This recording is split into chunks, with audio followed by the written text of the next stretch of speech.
welcome in. Hail to the podcast brought to you by Maize and Blue Review. We cover Michigan for the Rivals Network, which means you can find us at michigan.rivals.com.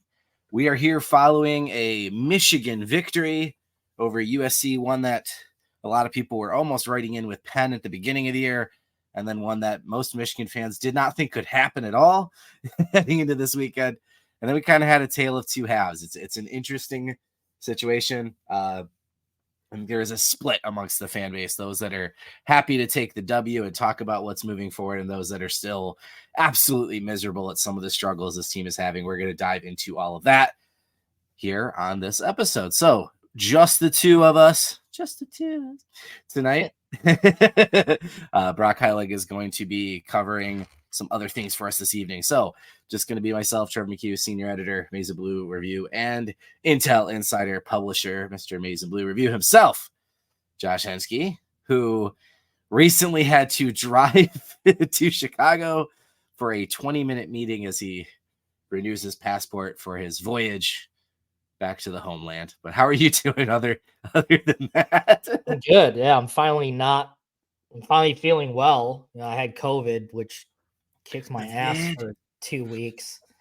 And yeah, I finally just now have just stopped coughing. It's like last week I probably could have went, but I was coughing like every 2 seconds when I was trying to talk, and that just would not have been a good combo. It just would not have been a good podcast. So yeah, feeling good. Yeah, glad to be coming back after a win. That's helpful too. But I'm sure we'll talk about some complaints and all that stuff too. Yeah, there are plenty of complaints. Never. Yeah, exactly. Well, and look, some of them are fair. I am someone who has been. Sure. I don't know if complaining is the right term, but when I do some of my analysis, I've had some concerns and some things that I've pointed out that have been frustrating, and I get it. I do think there's another side of the coin where I always tell Michigan fans where it's like, man, we look at these seasons in such happy ways, but we forget week to week how frustrating sometimes these victories can be, where Michigan just finds what feels like the most painful way possible to win a football game, right? So look, this was obviously the big storyline coming in was Alex Orji starting, and then whether or not Colston Loveland would play. Those two things together seemed massive. Loveland accounts for 40% of Michigan's receiving at this point. So Alex Orji not having that top weapon was going to affect the game plan, and it did. 12 pass attempts for 32 yards in the Alex Orji start. I mean, you think of the Penn State game where Michigan just leaned into running the football. But that was a little different. That was a game Michigan was in the lead and almost like trying to hit cruise control to get home, I guess. They had to fight back and come back and win in this one. Orji's the starter for good. Like he will be the starter moving forward. Sharon Moore said that today. Look, obviously what happened Saturday, game plan or not, is not sustainable. I don't think it's the plan either, but where are you right now in terms of what Alex Orji didn't do on Saturday, which was turn the ball over, and what can he do moving forward to just bring something to this offense in terms of a passing attack? Well, completing a pass is a good start. I think that's probably priority number one in terms of the future there. But yeah, I mean, Michigan's just got to ride this Orji train until the wheels fall off, and you just hope at this point that the wheels don't fall off. The 0 picks, the 0 turnovers from a quarterback perspective is good. That's a good thing. That's something that you can build on, obviously. I would much rather see a ball hit the turf than hit, a defender's chest and interception or whatever.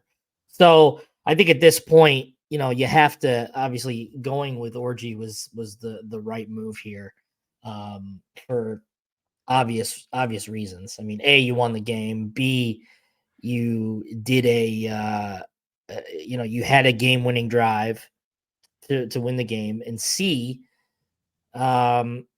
you didn't turn the ball over besides, the freakish Kenneth Grant fumble and the Donovan Edwards fumble too, which, I think was just a really good play by USC. So, at this point, and Trevor is frozen here, so I'm going to kick him out of the thing. So it's just going to be me for a while. Hi guys, solo pod here for a little bit, and he's Can you back. hear me? Here we go.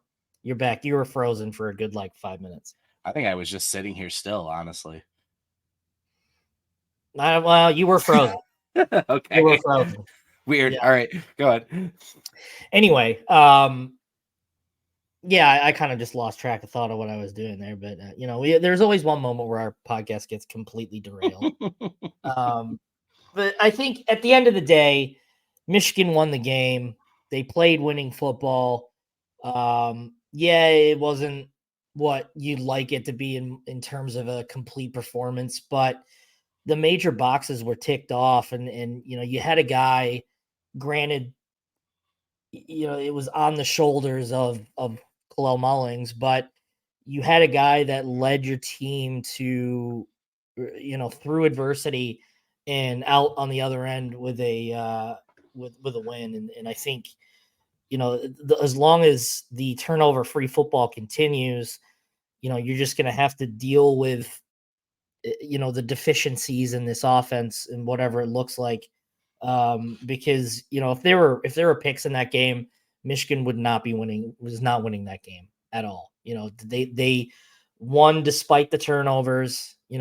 As I mentioned, the freakish Kenneth Grant one, and Donovan Edwards, and is what it is. But yeah, as long as it's it's a win. A win is a win. You don't apologize for how you win. You don't apologize for how you get there.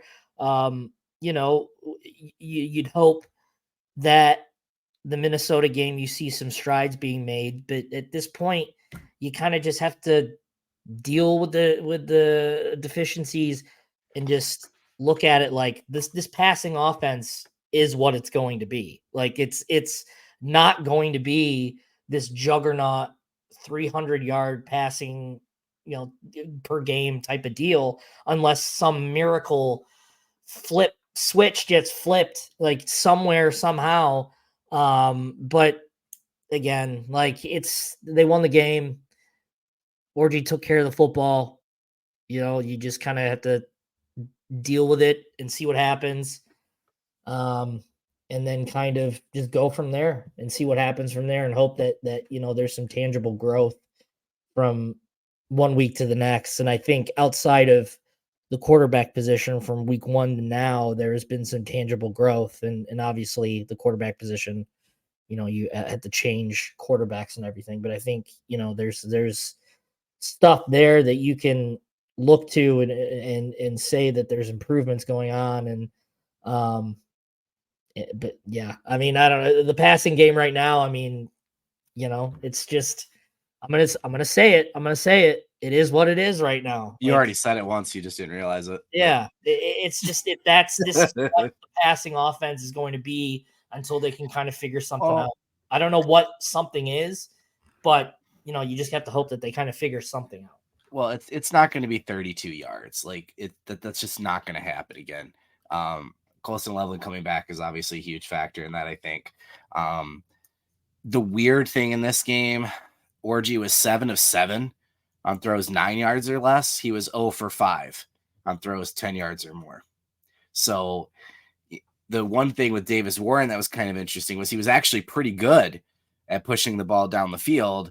It was the interceptions in the intermediate range, and even in the missing on some of the shorter throws. So it's kind of bizarre how they flip this. Look, Orji's not going to get better not throwing the football.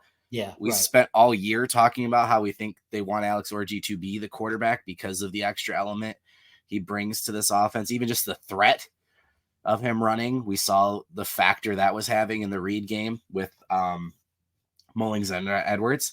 Look, he made some bad reads in this game. He did not read the defensive ends. There was a couple times he should have kept it and probably would have had an easy run. And throwing the ball, I think about this a lot. We talked a lot in 2021 about this with Cade McNamara And we talked about it a little bit in 22 and not at all in 23. And it was giving your quarterback the confidence to throw the football. Orji's never going to get to a point where this staff trusts him like they trusted JJ McCarthy. It's just not going to happen, right? But Cade McNamara, I remember throughout 2021, when he was taking these checkdowns and taking the easier throws, we'd go back, on cut-ups with Toski or whatever it might be. We'd go back and watch clips and be like, oh, there was a guy open. Oh, there was a guy open. Why didn't he see this guy open? We obviously had this in the USC game where Samaj Morgan cooks his dude. Nobody's within 30 yards of him. Could have walked into the end zone, and the ball doesn't get thrown to him, obviously.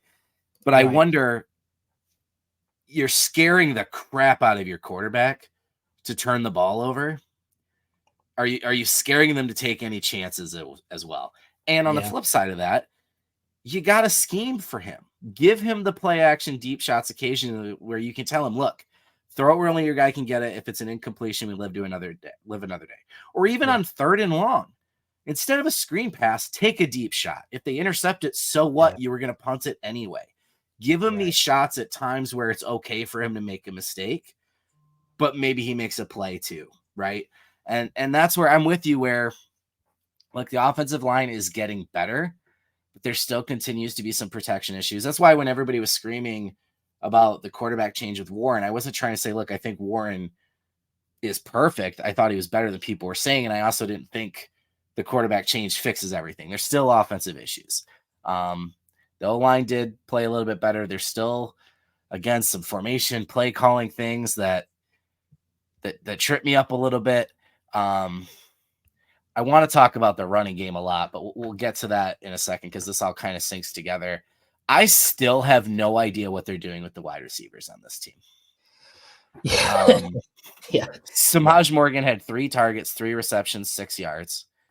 Fred Moore, who to my eye looks like Michigan's best receiver at this point, but can't play. They're just not putting him on the field. I think he had 3 snaps in this game. Tyler Morris had his 1 target, no receptions. I understand the no block, no rock thing, but again, for I don't know how many games this has been, but I remember I talked about this in the last game too. But your leading snap getters at wide receiver, Tyler Morris, 29, Kendrick Bell, 29, Peyton O'Leary, 22, CJ Charleston, 22. That's almost 100, right? 1 target combined on all of those snaps. So I understand the blocking thing, but then you also have to throw the ball that the guys are out there, and the guys that are just there for receiving purposes, are they not getting separation? Do you not trust them? What in the world is going on here? And that's still a big problem for me when we're talking about the quarterback in this offense. Is I literally have no idea what to make of the wide receiver room at this point. Yeah, how they're using these guys. If you're asking me for an answer, I don't have one either. I mean, I really don't know. I mean, the wide receiver usage is part of it. I don't think it's 100% all of it. I think it's the whole offense as a whole needs to be better. Pass protection is a big part of it because, you got to give your quarterback time. I know a lot of those pass plays is that you got defenses just you got defensive ends just swarming on Orji, like 2 seconds in, like it's just like he's not at that level where he can process passes like that.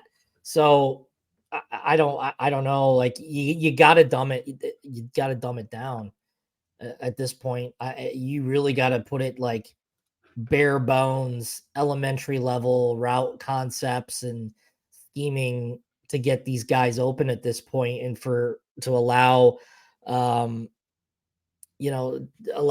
to to process things, the passing game, because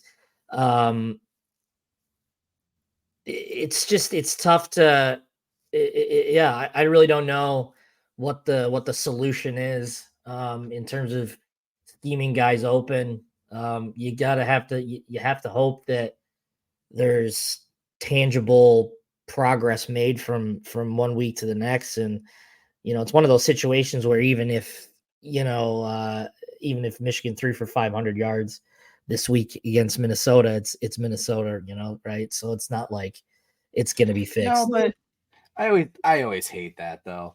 Like, you can only play the opponent that's on your schedule, and we can adjust relative to that. Like, and there's metrics that adjust to that. Like, there was things in the Arkansas State game that we could have seen that would have made us that. Well, there were things I did see that made me feel good about going into the USC game, and that some of those trends did continue into this game as well. So I do think there will continue to be positive, but it's more like, where's the path, right?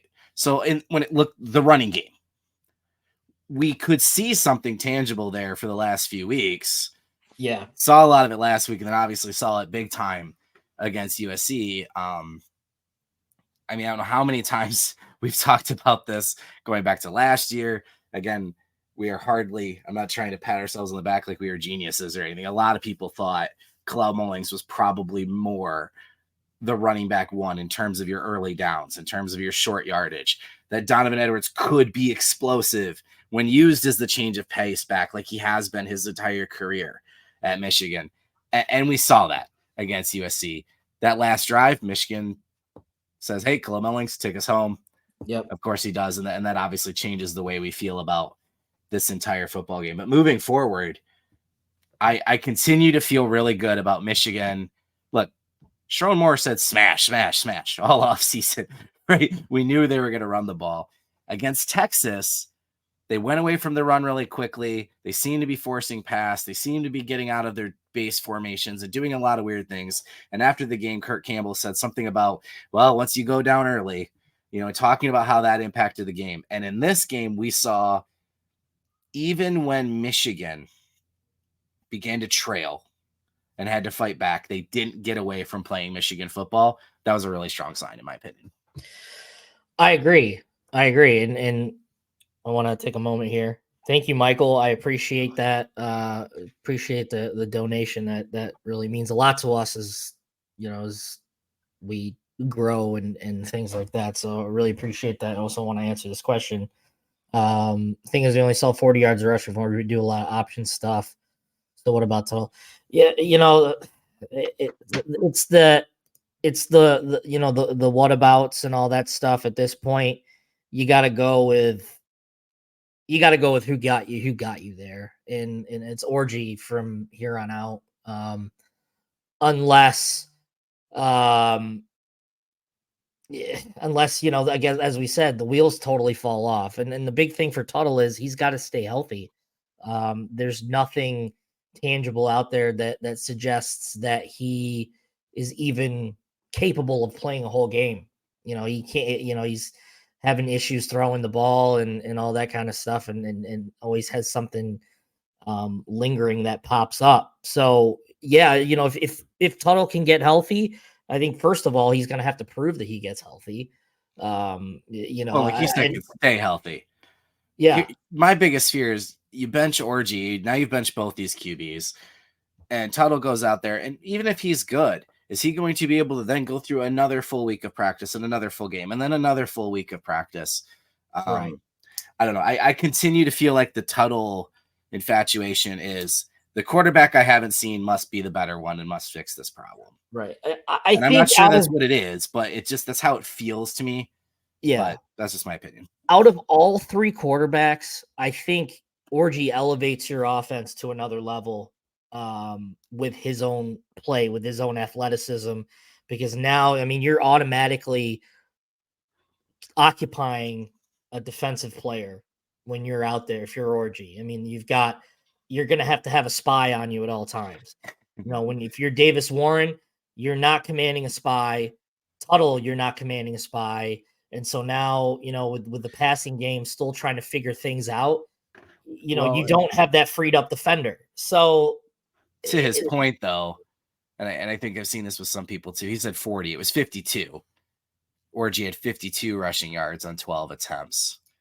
And there were a couple of runs where it was like, is he really that explosive runner? He seemed a little tentative, maybe not as fast as people thought too, right? So I get what he's saying from that is like, we do a lot of option stuff. But I'm with you. I think they're gonna ramp that up, and they're gonna Well, add that's more also things to part the of offense. figuring it out as you go. I mean, yeah, he's probably not as explosive because he's thinking. He's not playing freely.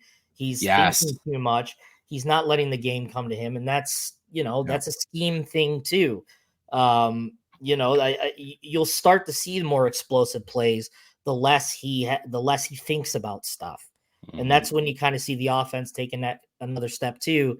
Is when Orji is like the mental part of the game, the figuring it out. That's not even the right word I was thinking of, but like, processing. yeah, thank you. There it is. The processing is a big part of the quarterback position. And, you're watching him, you can see him process as he goes, and that's holding him back. That's taking a step or two away from him because he's trying to figure it out. And obviously you can only learn to quickly process things when you get live reps. It's live game reps, practice reps. You can control the environment in practice.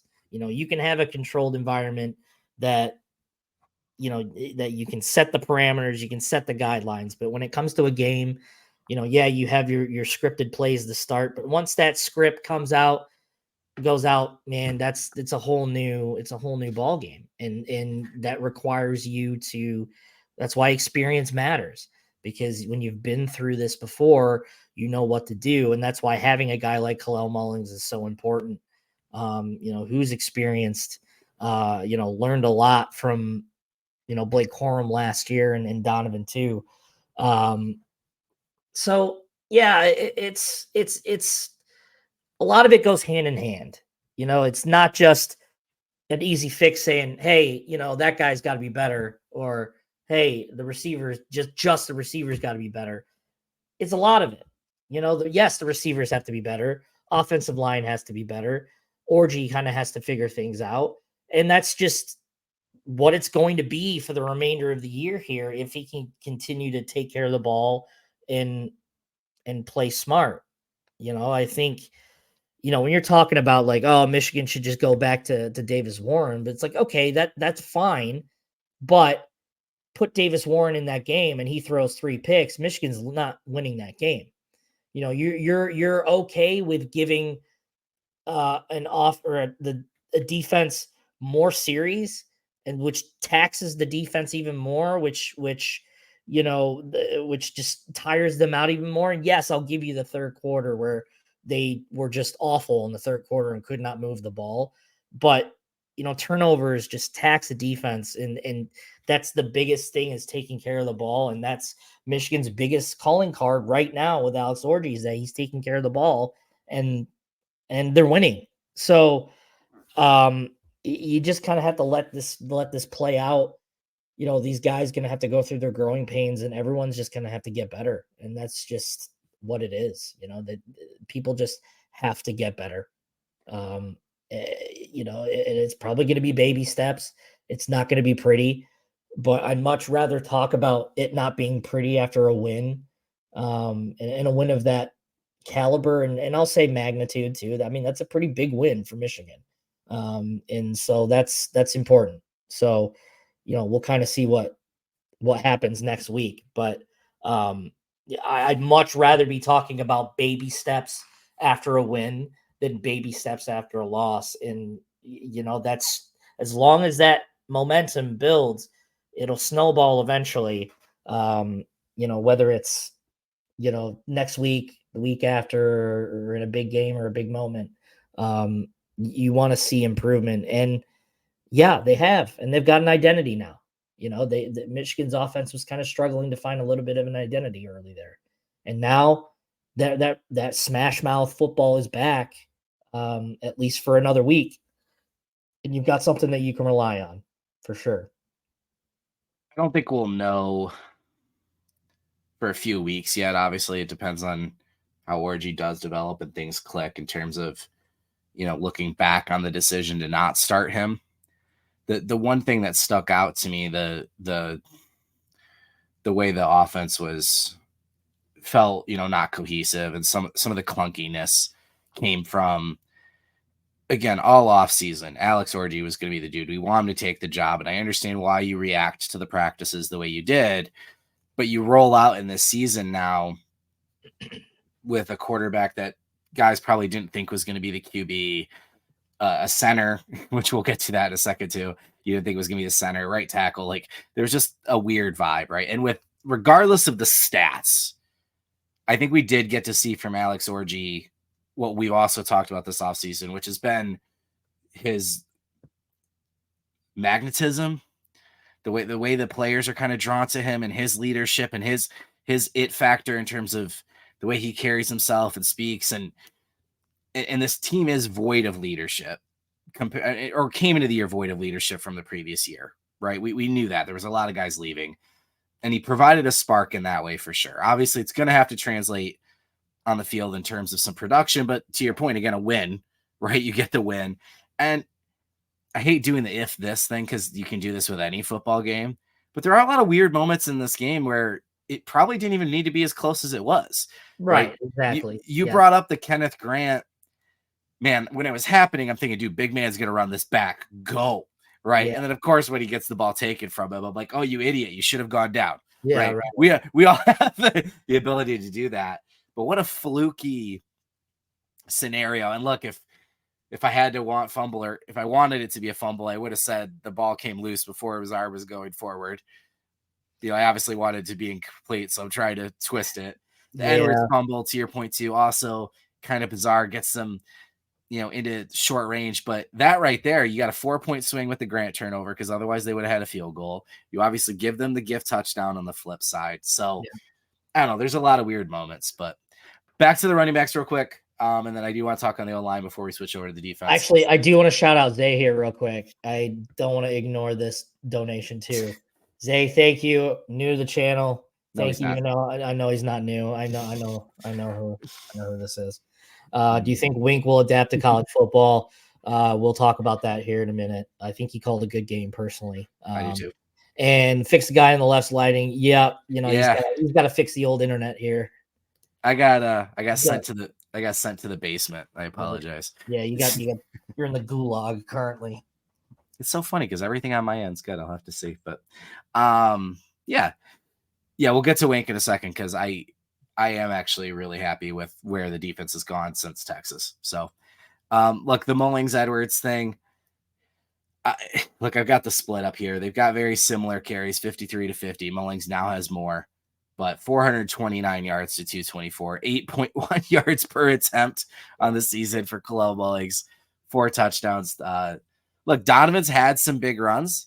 He's had some touchdowns. He will continue to do that if, again, we talked about this last week. It was in my stock report.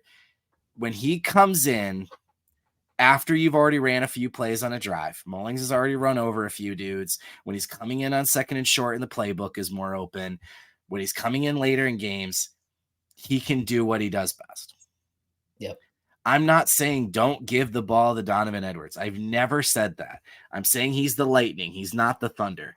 And part of the Lightning is throwing him the football. Yeah. He had 30 receptions last year. I don't understand in a year where we just talked about, like, we're not even really sure what's going on with wide receiver, where you're not taking advantage of a guy who might be, I don't want to say your best receiver. I don't know that you can put him outside and he's going to be running routes all day. That's not as easy as people think. But the fact they're not even trying to motion him out to get some mismatches is just kind of crazy to me. So I think this was kind of a light bulb moment where I think we're going to now see Mullings more in this RB1 role and Edwards more, hopefully, the Alvin Kamara comps, the stuff we've been hearing about him forever. Get him the ball in a little bit of space so it's one-on-one, and hopefully he beats that matchup and he can make some plays. He's not a guy that's scared to share the ball. He loves having a partner back there. He has his whole time here. He's out there cheering Mullings. Those two get along well. Let him be the Lightning, and then you're using both of them to their full capacity, in my opinion. Yeah, the way they set up Donovan for that long touchdown run was exactly the way they need to use him. And Donovan would be perfectly fine being used that way too. The way they set up the home run, that was well timed. It was well executed. So Yeah, it's just that's the way it should be done. And Kalel Mullings is just incredible, man. He's just good. It, he's proving every week. I mean, even Sharon Moore's admitting it, man. Like, he's making it really hard to say like you can't play him, and that's the way it should be. You always should have someone pushing you, and Mullings has got to be RB1 at this point. I mean, yeah, you can still make the carries fairly even, and they are, and there's a way to do that, but there's still a way to have even carries, but have a feature back and have a guy that can do the things you need to do in crunch time. And Donovan can still be that guy, but he's much better spelling someone. Much, much, much, much better spelling someone. And as long as you've got a guy like Mullings and can continue to play like he's been playing, you're going to be very, very successful on the ground. And that's kind of the thing. Like as you mentioned, like with practice and looking a certain way in practice, like game reps are different, and that's why you trot these guys out there. You just have to find out, what these guys are, how these guys perform in crunch time, and you just have to figure this stuff out sometimes on the fly. And fortunately, Michigan figured this out in a big win with a big performance by Mullings, and I think he's just making it easily just to prove that he's the guy. He can be the guy, and Donovan can be just as effective spelling him and getting just enough carries for himself too, as well as being involved in the passing game. So yeah, look, I mean, it's impossible to make for Mullings to not be RB1 at this point. I mean, it's impossible. It's just, if that's not the case, then you're just being stubborn at this point. You're just trying to square peg a round hole thing type of deal here. I mean, just go with what works. You've got an established identity in the run game now, led by Kalel Mullings. Right now you kind of have to ride that horse a little bit until everything else catches up. But I mean, at this point, I mean, what else can you say about Kalel Mullings and what he's done for this offense and what he means to this offense right now? And the fact that we're even talking about whether or not he should be rewarded right now is crazy to me personally. He needs to be the guy, and I think they understand that, and I think they realize that. And I'm looking forward to seeing how the reps kind of get distributed on Saturday for sure. Trevor, your mic is muted. Hey, there we go. Like you said, I don't care if the reps are even or not. It's just all situational to me. But Right, I will say a few more things on Kalel Mullings. Like we said, 8.1 yards per attempt, 5.38 yards per attempt come after contact. So we always say, you get 5 yards a carry. That's pretty awesome. He's doing that after contact. He has 17 missed tackles forced already on the season. 7 of his 53 carries have gone for 10 yards or more. He is, I mean, the Hassan Haskins comps at this point are just too obvious. The former linebacker always gets the extra yards. We saw it, the long run against USC easily could have gone down 3 times on that and just kept going and going, and eventually gets the huge run that, frankly, they're not winning the football game. I don't know if the offense had shown at that point they could be aggressive enough to get down the field with big plays. So getting the chunk play from him was massive. And then obviously from 2 yards out, 4th and goal, there was no clear path in, but he found it. So, yep.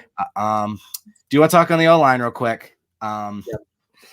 I think, look, Evan Link gets brought up a ton, right tackle, obviously against Texas. Not a great day. 10 pressures allowed in that one. He's got 15 on the year. You can see the growth with him. I believe the Mullings play we just talked about, he had a huge block on. There's a few where he's come out as a lead blocker and he's done well. He allowed 2 pressures against USC. Still had some moments in pass pro. Obviously isn't grading out as one of the better of the 5 linemen, but we continue to not hear any chatter about him. Right? We don't Yeah. hear anything about Gentry. We're not seeing them flip in the game. Yep. He's a guy that they're like, look, this is a redshirt freshman. We think he's going to have growing pains, but we think he's going to get better week to week. At center, though, much like I was just saying with wide receiver, I honestly continue to have no idea what's going on. I stopped paying attention at one point to like when the centers were rotating. And then I felt like every time I looked, it was a different one. Yeah. Yep. I still have to go back and chart it all for sure. But it's so hard for me to question, obviously, a staff that the multiple Joe Moore awards and the line depth and whatever, but with how important the center position is and the uncertainty you've had at quarterback, or at least inexperience, whoever's been back there, you're dealing with inexperience. I am surprised how much they continue to rotate center. I'm also surprised because, look, with Link, former top recruit, he won the job over a couple guys that had been in the program for a while but didn't have a bunch of experience on their own either. We've been hearing hype about Greg Crippen for 2 years. He learned behind Olo. He learned behind Nugent. He's looked good. The offensive line as a unit has looked better when he's out there. Not that Dom hasn't been out there and made plays too. I don't get it. Like, are you scared to make it? There's no way the rotation is better than one of them playing, I guess is my point. Right. Like, No, at some point, it's got to be one of them, right? You can't keep doing this. It seems really odd at the center position to have this much. Yeah, no, I don't understand it at all. I guess the only argument you can make, in which I don't really buy it, is that they kind of grade out similarly. You know, maybe one guy kind of grades out a little higher than the other. But I mean, at what point do you just kind of look like, hey, this guy was on the field for this touchdown drive. This guy was not on the field for this touchdown drive. I mean, I think, I haven't charted it, obviously, but I think it's pretty clear that Greg Crippen has been on the field for more of Michigan's touchdown drives than he hasn't been in terms of Dom Jadis. At this, I don't even know. I don't know. I don't know what the plan is, what the benefit of switching both guys in and out, especially when you got a quarterback that's trying to figure it out on the fly. I mean, I don't. Yeah, because I will go as far as to say if you think that Jadis is the better center, okay, you're the coach. Okay, go ahead. I do think it's Crippen, but I'm fine saying I'm not saying I know that for a fact and you're wrong. I want to know why playing both of them is better though. Right? Yeah. One or the other, I don't care. Like, that's my thing. I'm with you. I think I could make the argument. I think Crippen would make more sense, but I'm willing to let you tell me you think Dom grades out better. You think Dom does this or that. You got to pick one at this point. We're going into week 5, and I think it was 2-1. How many snaps did Crippen have? Yeah, he had 20, and Dom had 38. So yeah, it's almost like a 2-1 split. Yeah. It's just, I don't know. It's just weird to me. I don't. And again, at a position that feels important. Yeah. That is, I mean, one of two positions that touches the ball every single play, the center and the quarterback. And that center quarterback relationship and chemistry is hugely important too. I mean, thankfully there hasn't been any issues in terms of snap exchanges and all that kind of stuff. That's been clean, which is a positive. But this is a situation where it feels like you just got to go with one and just go with it. It kind of feels like the quarterback situation. Like, just go with one and stick with it. The shuffling in and out just kind of doesn't make sense. And if you're looking for the entire offensive line to gel together, and if you're shuffling one guy in out one drive and the other, who you may communicate better with one over the other, which is another thing too. I think Michigan communicates better with Crippen in there than they do with Jadis. I don't know. I don't know what you're doing. I don't know what you're doing. I think it's ridiculous, the whole thing that they're doing. They need to figure out and just stick with one group of 5. Obviously, if they're healthy, stick with one group of 5 and let them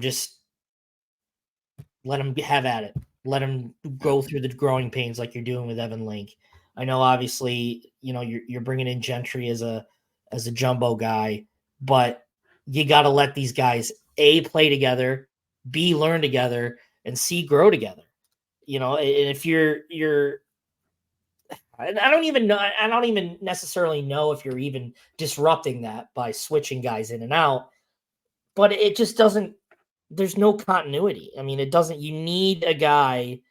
You need an anchor, and maybe it's neither guy is that anchor. But at this point, I just don't understand. I don't understand that shuffle. I don't get it personally, but hey, they're 3-1. I mean, Yeah, and I mean despite of it all, they're 3-1. The reason I think you and I are more positive than most. The reason we're kind of nitpicking here is because I do think this is a good football team, and I could see the potential there. And the USC win gives you an opportunity to kind of reset the expectations of your offense as well. And I can see where things are going forward. They're going to work. Yep. I go back to even the first game of the year with Fresno and then Texas as well. We're seeing more jumbo. Gentry played 14 snaps, Arkansas State 8 this week. We're seeing more inline tight end. Obviously, Loveland is out for this game. Klein gets hurt late. Those guys healthy are going to change the look of the offense as well. But I can see them finding this groove of getting back to the basics of Michigan football, doing the smash thing. And I do think, look, Orji's going to get better. I think they're going to add more to the offense. I think, frankly, they're just really behind. Yeah. I think they're implementing a lot of stuff now and figuring things out now that they probably should have been doing at the start of fall camp. And that's part of it is they're just behind. But it's not the world is over. There's things to grab onto. I really like what Mullings is doing. Obviously, we've seen how Edwards can be explosive. I think what Orji can or can't do on the offensive line. Hinton has not been unbelievably elite. He's been an upgrade at left tackle, though. Parib and El Hadi have both been really good on the interior. Again, neither one was ever going to be Keegan and Zinter, but they're doing a really good job there. But yeah, improvement. They got to get better every week. And that's what this team has always done, so hopefully it continues. Yeah, exactly. I just like to see the offense for 1 week play with a stack deck. They've had issues where one guy's got a nagging injury. Tyler Morris been banged up. Loveland obviously is a big one.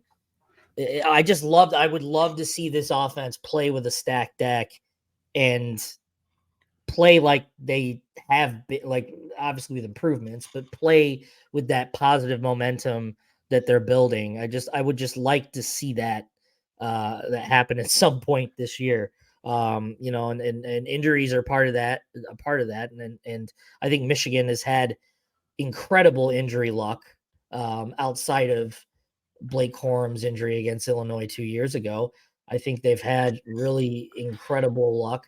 And Zinter, obviously going down against Ohio State, not great. I disagree. I think they've overcome some pretty big injuries, but I know what you mean.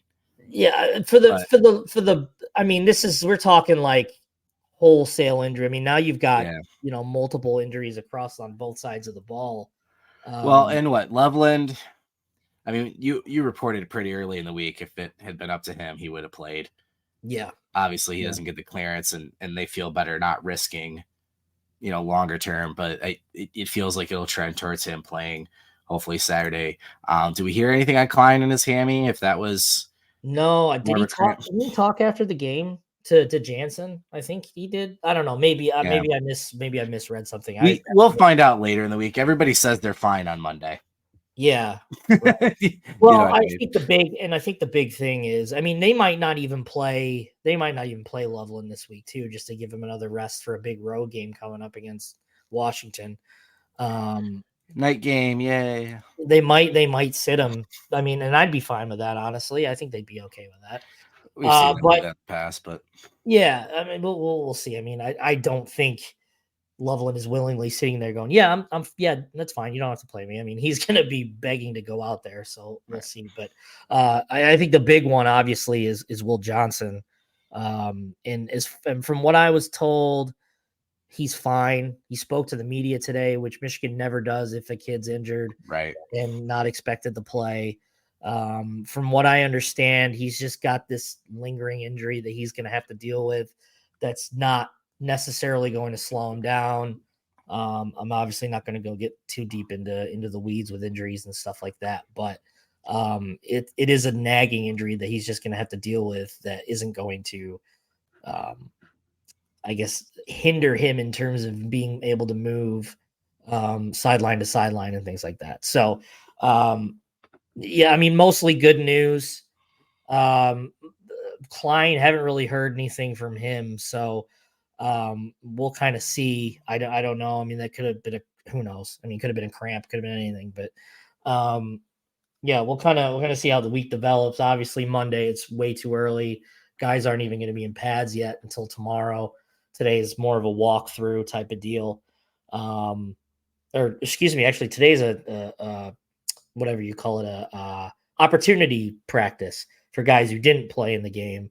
They practice today, so tomorrow will be more walkthrough-ish stuff. So we'll see how the game. We'll see how the week develops, but I think Michigan's kind of dodged some bullets in terms of long-term stuff with some of their key guys, which is good news. So, yeah, we'll just kind of see how it develops. I agree, Michael. I think that was kind of where I've been at for a while with Mullings being the short yardage. The things will look a lot better with Mullings game more first down carries. Playbook opens up a lot with 2nd and 3 instead of 2nd and long. Yeah, absolutely. Yeah. It's really that simple. So Detroit Lions fan here too. I want to mention Will Johnson injury, Hill and Hall, their best game. I know we're going to talk about defense, but I absolutely agree. Jair Hill played like a grown man on Saturday, and good for him. Well, in the defense, again, Texas, I came away really frustrated with that game because it felt like the Don Brown thing always felt lazy to me, and some of the wink attacks felt lazy to me, and it was like all the haters rejoice in that game because just the amount of exotic looks and formations on third downs, the bizarre calls, it didn't make sense. Well, and that was the number 1 team in the country too. Yeah, I mean, it's worth. I know with Texas how good, but still, Mason Graham lined up at the edge 14 times in that game. So, right. Arkansas State, we see more of a back to basics approach, which we wondered, okay, how much of that is a lesser opponent? What happens with USC? And it kind of was what I thought it would be, a little bit of in the middle. We still saw a lot of the 4-2-5. We did see the 5-man bear fronts as well, which is fine because Rayshon Benny has been a beast this year. He's been an excellent third defensive tackle. We saw some plays where Moore and Stewart on the same side, Graham's lined up outside, but nothing like the mass amount of snaps we saw against Texas. It was occasional. To Wink's credit, and I got to get a little bit more to film, but what I've done so far, a couple of those exotic looks, the play call is good. Yeah. The problem is the player doesn't execute. Makari Page missing that sack that ends up being the long play down the sideline, for instance, sticks out. Right. But as a whole, the unit's getting better. You can see Wink getting a little bit more comfortable with sprinkling his stuff in instead of a full switch. Still some basics, but man, Josiah Stewart, Derek Moore, Mason Graham, Kenneth Grant, we're seeing what we thought. Yep. Which was that defensive front being the best in college football. Mason Graham and Kenneth Grant, if you try to go one-on-one with them, they get through, they get a sack. You try to double and triple team them, Josiah Stewart, Derek Moore. 8 pressures for Stewart, 6 for Derek Moore. Josiah Stewart, we posted today, according to Pro Football Focus, which you can say whatever you want, but it is. He's the highest graded defensive player in all of college football right now. Derek Moore, once he starts getting home and he gets a couple sacks of his own, he's right there too. And TJ Guy has looked good in rotations. Cam Brandt is starting to come on a little bit. And again, Graham Grant and now Benny, healthy Rayshon Benny has done everything and more that Chris Jenkins did in the previous year in terms of creating pressure and that, defensive end role of the 3-man front.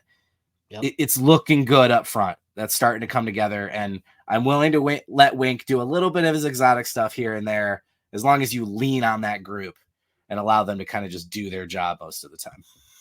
Yeah. I think the substitutions and stuff made a little bit more sense to on Saturday.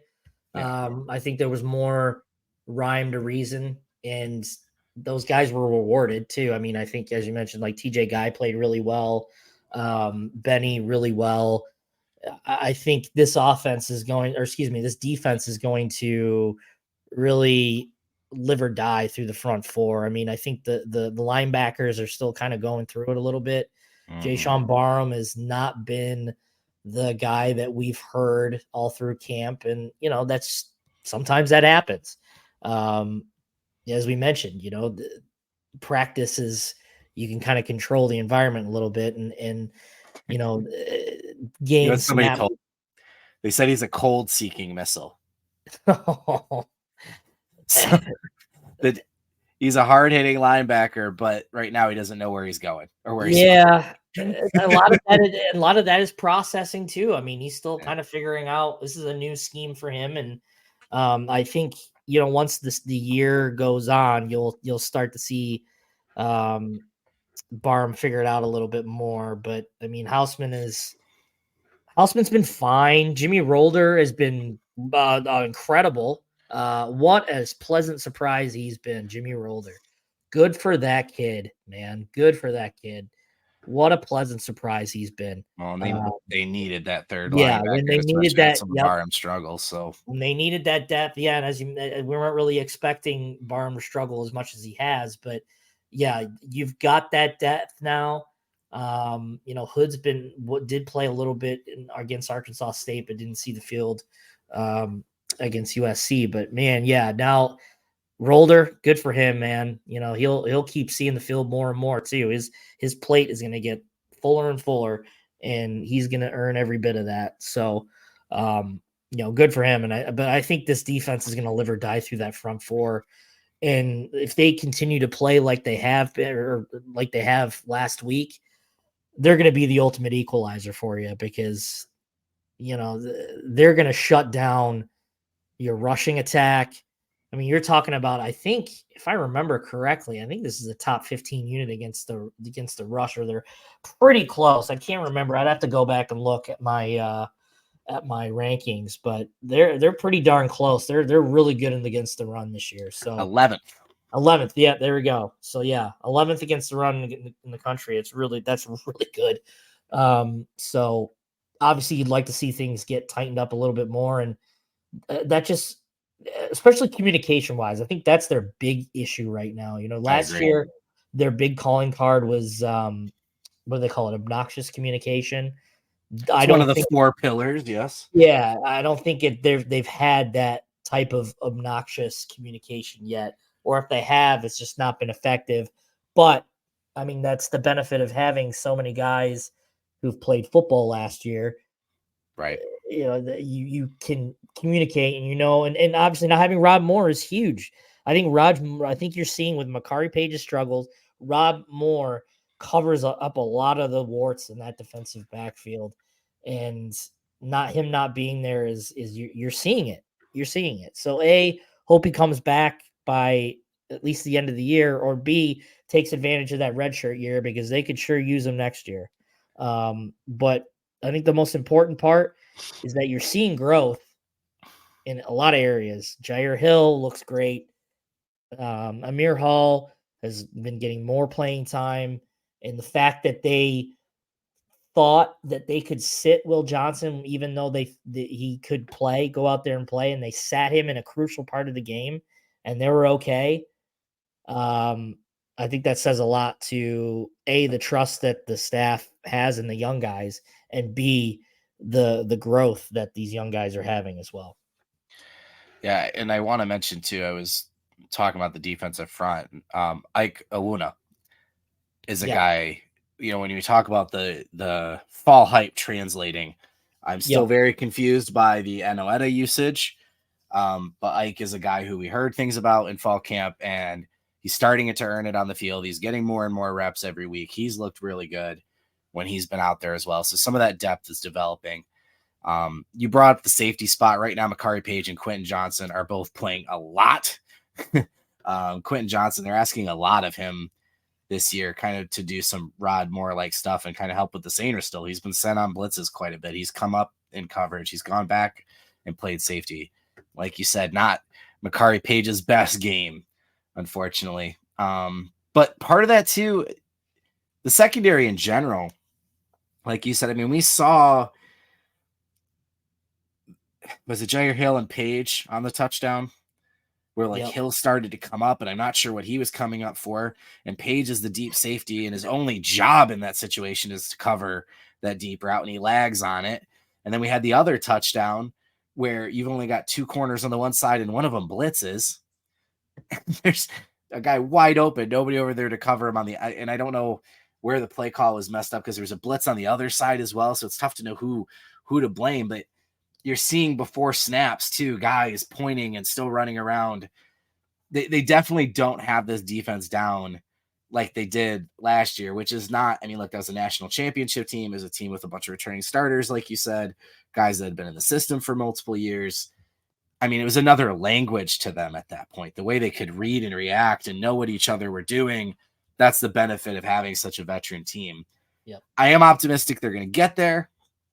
I do feel better about the defense than I did a few weeks ago, because we're starting to see, I agree, that those things that we expected to see, which is pressure up front, forcing the quarterback to make mistakes. I don't know if I said this or not. 27 pressures.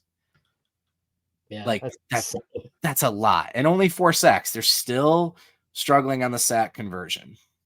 But I think that'll come. That's kind of been a thing Michigan has struggled with in the past too. Where they get a lot of pressure and they don't necessarily get the sacks. We thought there'd be more sacks this year. That hasn't translated yet, but we'll get there. In the secondary, like you said, Jair Hill, who's gotten a lot of criticism early, had himself a game, 2 pass breakups, did allow the touchdown with the Page situation. I'm not really sure. And again, it's tough to know. They both kind of did something weird there, but Will Johnson is so funny to me. Why teams continue to think, look, he's going to give up a catch or two every game. And sometimes it's because he's trying to make a play, but he's going to make that play. Like jumping that interception again, just like he did against Arkansas State. Now the most pick sixes in Michigan football history. I remember Brock asked us at the start of the year if there was anything Will Johnson could do to like get to Charles Woodson's level in our mind. Like, dude, he won a Heisman. He had 18 interceptions. I don't know. I don't know. It kind of reminds me of some of the GOAT basketball player debate where it's like, Kobe was never going to pass Michael Jordan, right? Will Johnson's never going to pass Charles Woodson, but he's pretty close to locking in the guy you say right after you say Charles Woodson. Yeah, absolutely. God, that guy's incredible. I mean, he's done that twice, 2 games in a row. He's baited a quarterback all game. You know, it's a build up. It's this cat and mouse game build up to where he finally got it. You know, it's just, or not 2 games in a row. Sorry, Fresno State. He did it earlier. Yeah. I might have said something earlier that tripped. It's unbelievable what he is able to do in terms of mind games with an opposing quarterback, because that's not just like a one-off. Like, oh, look at this. You know, it's right there. I mean, that's realizing what he's doing and picking up trends and tells and all that stuff in film that happens before the game. And then you got to trick a guy during the game. It's just incredible what he's able to do and what he means to this defense. Enjoy him while you can, folks, because that guy's a top 5 pick in the NFL draft this year. He gonna get paid, and he deserves every dollar, every cent of his rookie deal in the top 5 picks. He's gonna deserve that. So, that guy's incredible. He's been such a damn pleasure to watch these last couple of years of just how good a cornerback play is. I mean, he's just incredible what he's able to do. Yeah, I remember after the Fresno State game, it was like, oh, Texas is going to pick on them. Not if they're smart, they won't. And they exactly. Did. So. Exactly. You brought up Hill doing really well. Zeke Berry continues to have one of the hardest jobs, I think, on this team of replacing Mike Sainristil. Yeah. Look, he has moments. He's making plays. We're seeing all the potential, and again, doing a little bit of everything in the run game, breaking up passes. I think he is getting picked on a little bit in the passing game because of what Michigan does in zone coverage and not knowing, again, some of the issues they're having with safeties as well. They're finding these gaps, and he's getting picked on a little bit there. Mhm. But I wanted to bring up him and then also Brandon Hillman. Oh, yeah. Great. Yeah. Hillman was a guy that when Keon Sabb transferred, I was like, look, Hillman's going to have a Sabb-like ascension at this point. And then obviously Wesley Walker transfers in, Jaden Mangum transfers in, and we're not really sure. You know, we heard Hillman would get reps at the nickel spot even because he's just too good. They'll get him on the field. And now that we're 4 games into the year, Mangum, you know, was having not issues with the playbook, but it was lagging a little bit there. Now he's dealing with some injuries. Wesley Walker's become a real situational guy in terms of, you know, they're bringing him in, you know, in some coverage situations, but he's not playing a ton. Brandon Hillman had 37 snaps in this game. Yeah. And you don't hear his name called a lot, which can be a good thing. Right. Right. Exactly. We've talked about that in the past, but look, Hillman and Barry, Barry gets credited with the dropped interception on the tip, and then Hillman almost had attempted as well. I think those are 2 guys that are going to get better every single week, become bigger factors in this defense, and are arguably going to be set up to be 2 of the most important players on the defense next year. Yep. Yeah, absolutely. I mean, you look at, I'm just going back to Zeke Berry real quick here. I mean, you look at his targets, receptions, and yards. You know, he had 13 targets, 8 receptions for 112 yards. And you look at that, you know, at face value, and you go, wow, how has he had a good game? He's everywhere. That's the reason why is Barry is everywhere. And yeah, he's never going to have 0 yards on targets. It's, you know, 112 yards isn't the best day ever, but when you factor in what Michigan asks that young kid to do, it's really impressive. So I think he's only going to get better from here. You know, can play multiple positions. And it's just everywhere you see the ball, you see Zeke Berry not too far away. He's always around the ball. So that's, you know, you look at kind of the wide angle lens of the game, and you think, wow, he gave up 112 yards. I mean, that's, you know, it's kind of a lot. Yes, but you know, it's what the other things he's doing. And Hillman too didn't get targeted once, but he's just a guy that is everywhere. You know, 37 snaps, you know, a 66 overall grade in coverage from PFF, which is considered about average. But when you look at what he's doing, it's good. There's a lot of good there. There's a lot of good tape that he's putting out there right now. So yeah, 2 guys that, you know, you're going to rely on. Well, 3 if you include Jair Hill. 3 guys that you're going to rely on in the future. They're getting some really valuable snaps, and are only going to get better from here on out. So, really impressed with Brandon Hillman. And yeah, they're only going to get better as this season progresses. Well, and this is why, you know, the numbers provide so much context, but it's always kind of good to go eye test, film review numbers, put them all together. 70 of those yards that Barry came up were yards after the catch on missed tackles that he didn't have. Yep. Right. So yes, he allowed the reception, but it wasn't even his broken tackle that allowed all the yards that ended up hitting him. So I just, again, where they're at and where they could go, I continue to be happy with those guys. You brought up linebackers. Let's touch on it. Maybe that was kind of mean what I said about Barham, but but there's some of that, right, in coverage, and it's not just him. Whenever they drop back in zone, we see this all the time where there's like multiple guys that just, it feels like they don't know where their assignment is. They're not reacting. It's happened with him quite a bit. I'm not shocked by that because at Maryland, there were some coverage issues, right? When people are like, oh, he's bad. He's a bad football player. He's not. No. Right? This isn't a guy that we haven't seen play before and we were trying to project. We know what he did at Maryland and how good he was and how good he could be in an upgraded defense. what I've been kind of surprised by is the gap integrity. Multiple times in the run game, he's not going to the right gap, or he's not reacting to. You've got that defensive line in front of you. Trust them. They're going to get to their spots. You get to yours. You know what I mean? And maybe that's what's ingrained in him from playing at Maryland a little bit, that he thinks he's got to try and make a certain type of play every single time. And he finds himself out of position a lot because Michigan will run different twists and stunts, and Graham and Grant get to where they're supposed to be. And then this lane opens up, and by the time he reacts to it, he's not there, or he's getting a missed tackle. Houseman at this point has been the better linebacker. Yep. Both of those guys are kind of playing different roles. Houseman was more of a Will in the previous year. He's been the Mike this year. That was something we kind of heard was going to happen as the season went on, that change would be there. And you brought up Rolder as well.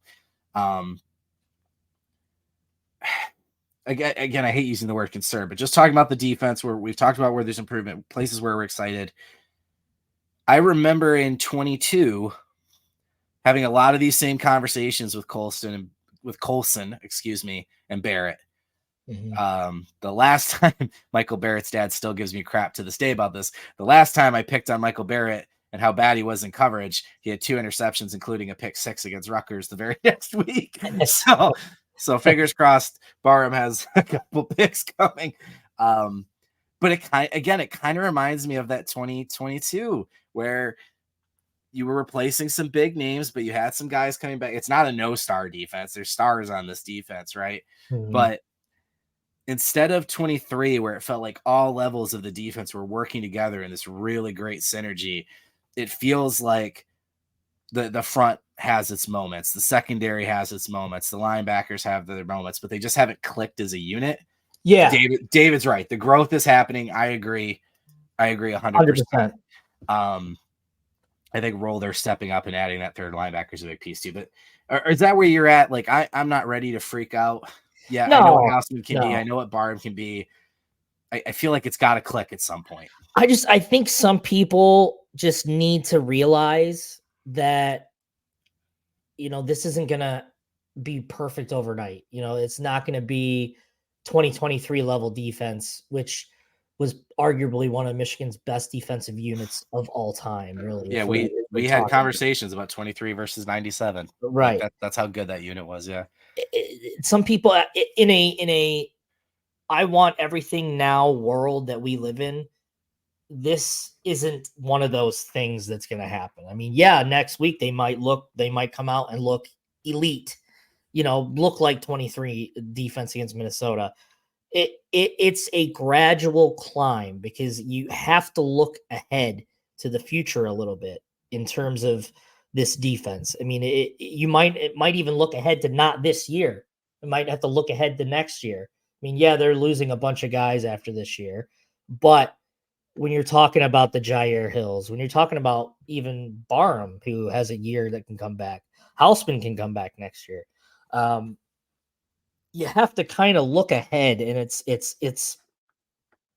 sometimes it's a slow climb. And the same thing happened with Michigan. I mean, the same thing happened with 21. Slow climb to get to 21. Yeah, some changes had to be made and some mindset changes had to be made. But when you've got that ground level established, to get back to that level, sometimes the baby steps are really all that you can ask for and give you enough to say like, hey, we've got something here and this is something that we can build on. So I think every week Michigan has taken a step forward. I don't think they've taken a step back in on defense. And yeah, say what you will about the passing game, whatever. Michigan has taken steps forward each week, whether it's in one specific area over the other. Eventually, those steps are going to be in unison, whether that's next week, whether that's week 10 or whatever. Eventually, it's going to catch up. And it's all going to be even, maybe one group's a little further ahead than the other. And then, or one overtakes the other. It's a baby step process that you kind of just have to let it play out. You can't, everyone wants to see immediate immediate growth, immediate results. It's just sometimes doesn't happen that way. We were talking about 17 to 22-year-old kids that, aren't robots. They're human beings, and everyone kind of learns differently and picks up things differently. And it's just, you've seen growth from Fresno State to now. You've seen growth, and that's all really you can ask for. Michigan's 3-1, probably about where a lot of people thought they would be. I mean, yeah, I predicted a Texas win, but whatever. They're about where we thought they would be right now at 3-1. Big win over USC. That's all you can really ask for right now. And Michigan still has a long way to go. They're not perfect. They probably won't be perfect. No, they won't be perfect this year. They've got a lot of growth to be made in a short time here, in the weeks ahead to compete against the likes of the Oregons and the Ohio States. But from a defensive perspective, there's a lot to like. And it's going to only bode well for the future, as Michigan gets these guys into the swing of things. And then when you start looking ahead to the future and then maybe the transfer portal or whatever, I think the future is still bright with this program, and you can see a good football team there. It's just everyone needs to kind of get up to that unison lockstep, and they're just not there yet. And I don't know when that'll be. I don't know what that will look like, but this is not a complete football team yet. But when you're talking about a not complete football team at 3-1, you'll take that all day for sure. I mean, I'm guilty of. I absolutely thought that this defense, I know I've said it on the show, that this could be the best defense of the last 4-year run. And a lot of that had to do with some of the things we were hearing coming out of the camp, some of the things the coaches were saying. Things that I think really derailed the potential that at the start of the year was obviously some of the formations and some of the system things they were doing with, trying to find the balance between the previous scheme and Wink. That seems to be trending in the right direction. Yep. Places we thought there would be depth, specifically safety and up front on the defensive line, it wasn't there early. Mm-hmm. It just wasn't. In the last couple games, we've talked about TJ Guy, we've talked about Cameron, we've talked about Ike. Again, I don't know what's going on where Enoeda's not getting the opportunities we thought he would, but whatever. Again, it's safety. Page and Johnson are still playing a ton, but we're seeing Brandon Hillman come on. Wesley Walker's getting more reps. So it's like, okay, we're starting to see this come along where it's kind of similar to what we said with the offense. I think maybe they thought they were farther ahead than they actually were. And now we're starting to see that progress kick up. So there are learning lessons that can be found. I think about 2021 and how many Michigan players told us if they didn't lose that Michigan State game, they don't think they beat Penn State. They don't think they beat Ohio State. And we know 23, if they don't lose to TCU the way they did, they don't think they win the national championship in 23.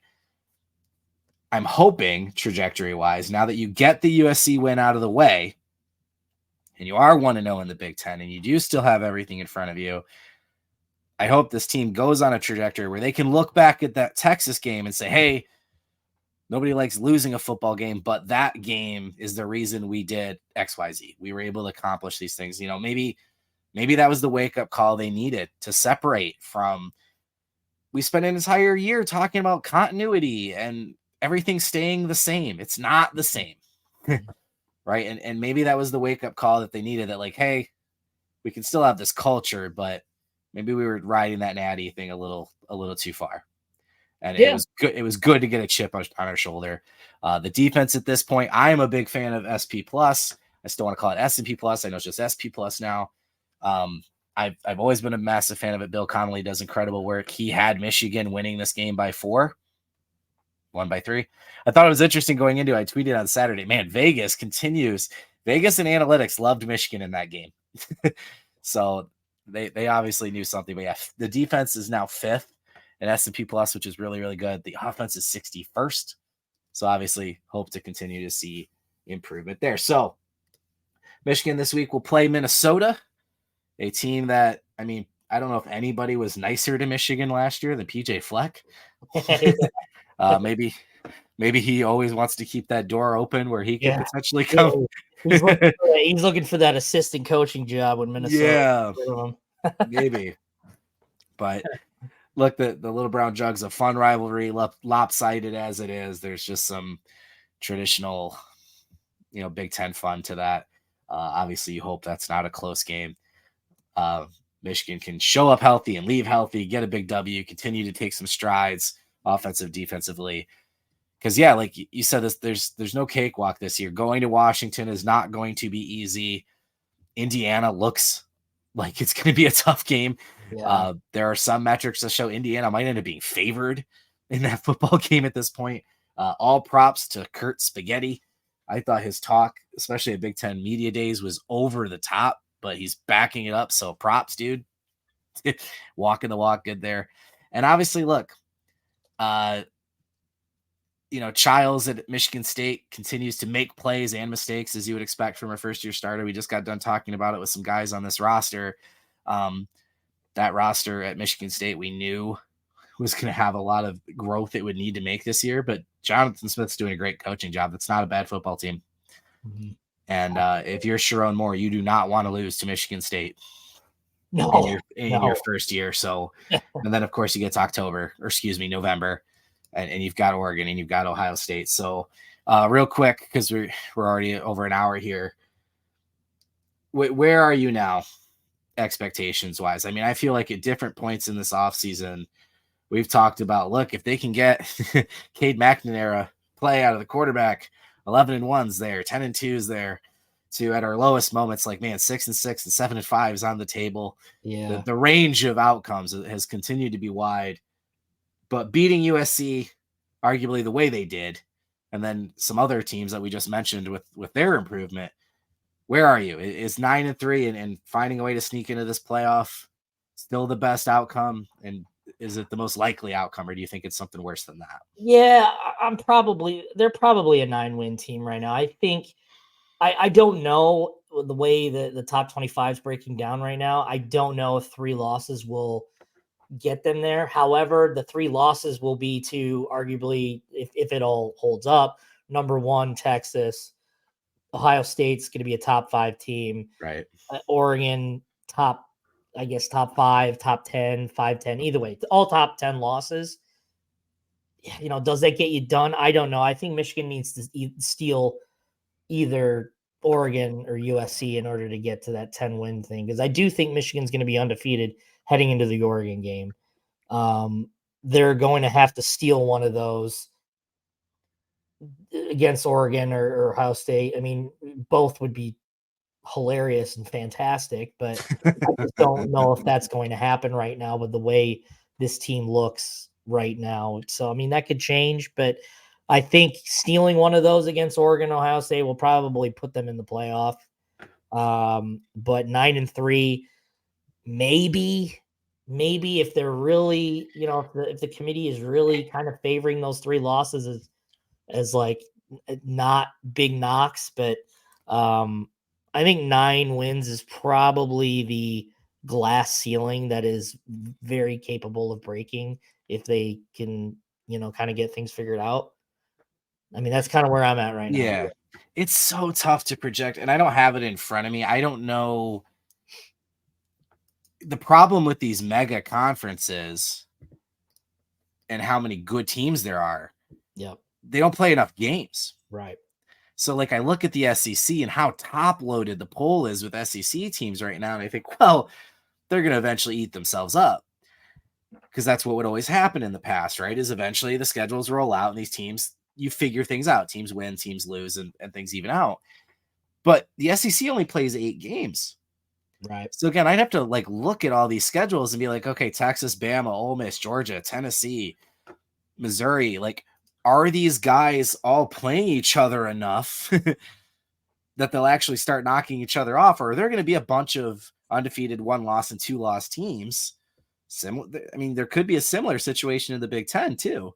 Right. We know Penn State doesn't play certain teams, and they could easily get to 1 or 2 losses. We've talked about even, well, I mean, Iowa, that might be a different situation now, but like there could be it's going to be interesting to see what does the committee do with a 1 or 2 loss team compared to a 2 or 3 loss team with maybe a massive strength of schedule imbalance. Mm-hmm. You know, we've talked about, I mean, getting blown out by Texas. You would have much rather lose that game by 3, 4, 7 points. Right. You know, in terms of the way it looks at, but look, I'm with you. I still think 9-3 is out there. Picking off a game against Oregon, Ohio State would obviously be massive. Michigan has an advantage in the Ohio State game that they seem to still not understand, which is the advantage they used to have, which is they think about them 24/7, 365. Everything they do is around beating them. But look, that Ohio State defense has taken another step. It's really good. I think they have some questions at some different spots too, but the defense looks really good. We haven't seen, I still think McCord coming back for another year would have been a better option, but Will Howard's been good. We haven't seen, you know, what happens when he gets tested yet. They're very much taking kind of Michigan's run to a potential national championship where they've had the easier slate this year. They've played a lot of tough non-conferences in the past, and they haven't really had a challenging game yet. So it'll be interesting to see. Oregon's had some issues at time with their offensive line and their defense. Although they have players, you know, they're probably 30, 35th in terms of the type of defense they have. So those games are winnable. But look, you got to beat Washington. Yep.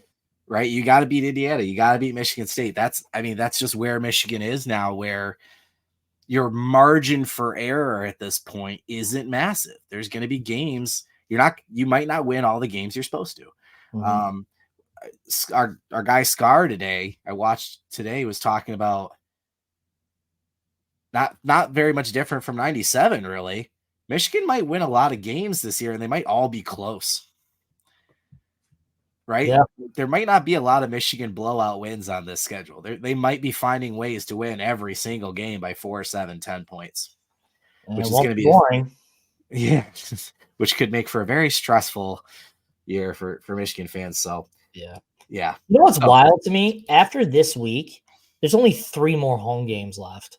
Yeah, because they played so many to start the year. Wow, that's wild to me. Like, just how we're a third of the way through the year already. Yeah, it's just how like fleeting. You wait forever for a college football season, and it's 3 months gone like that. Yep, I know. I do it every single year. When there's 3 wins or 3 games, it's like, oh, there's 25%. When it's 4, oh, there's a third. In a couple weeks, oh, we're half done already. It's crazy how fast it goes. And yeah, we spend so much time talking about all the little things that we can to fill our void because we want it so bad that it's here and boom. And it's gone.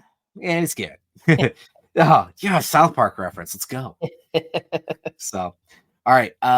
Things are obviously picking up. Recruiting is starting. You know, you're starting to have some big visitors. Josh recently had an update on a very, very, very, very important linebacker recruit, one of the best in the country, that was on campus this weekend.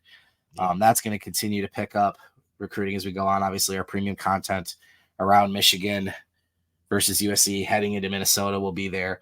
Basketball is what, 3 weeks away? Yeah, they've got a charity exhibition coming up against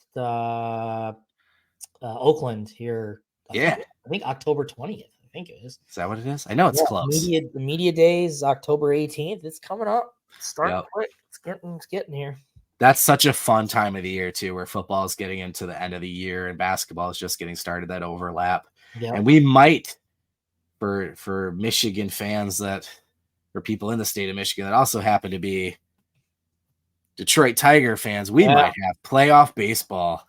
Yeah. It feels like we've had playoff baseball for the last 2 weeks. These games they've been winning. They've been down every single game. It's just been insane. I love it so much. I love good baseball. Oh my God. So anyway, it's been fun. It's a lot better when they're winning. Those of you watching back on playback, thank you. Please throw in the comments what your expectations for the season are moving forward, how you feel about the offense, the Mullings and Edwards debate. Do you want Jack Tuttle? Should it be Orji? All the things we've talked about. Throw your feedback in the comment section. For those of you that have been here with us live the entire time and contributing and asking questions, thank you. Thank you as always. If you haven't joined us live, make sure you like, subscribe, notification bell so you do know when we go live. Typically Sunday at 7. Appreciate adjusting with us this week for a Monday show. And then, of course, during the week, we have Dennis with Good Afternoon Michigan Football. And he has been crushing us with views lately. His post-game live show has been hopping. If you guys want to get in following the Michigan game and share all of those game emotions you have, that's a good place to do it. Dennis loves pulling up all the comments during the show. But again, liking, subscribing, notification bell, knowing when we go live here on the channel. And of course, heading over to michigan.rivals.com. If you're not a member already, we say it every show. A lot of what we talk about on here, we've been talking about all week in our community. If you want to give us a shot for free, you can use promo code BLUE30. Gives you the first month free, so you can kind of hang out in the den for a little bit, see what you think. And like I said, ask our subscribers what they think. They are a community, and we're positive they will say good things. So other than that, thank you as always for joining us, and we will see you next week. Hail to the podcast.